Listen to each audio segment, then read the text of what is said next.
Hi, this is Lee Giles from Peasy All-in-One Homeschool. Our verses are Philippians 1:15 to 18.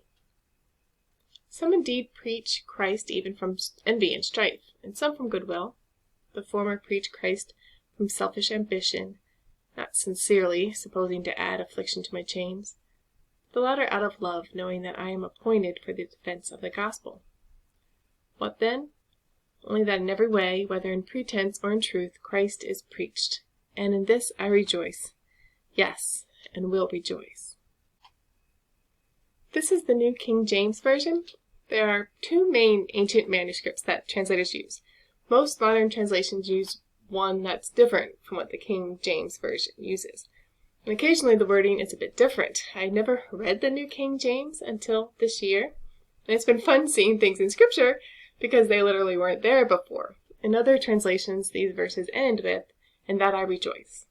The King James and New King James have an additional little tag, "Yes, and will rejoice." Now, I don't rejoice when at preachers who are full of selfish ambition and envy and strife. While some might find Jesus in spite of them, I also think they will likely produce a lot of false believers like themselves who can talk like they know the truth, but their hearts are far from God. I thought it odd that Paul is rejoicing that pretenders are preaching Christ. It didn't make sense to me. But I can hear it differently in the New King James Version. I hear the decision to rejoice. I rejoice and will rejoice. We're getting to see an example of Paul rejoicing in all circumstances, of giving thanks for all things. He found a way to be thankful and rejoice in the midst of being in prison while other false shepherds are after the flock. He says, at least they can learn about Jesus. I can rejoice for that.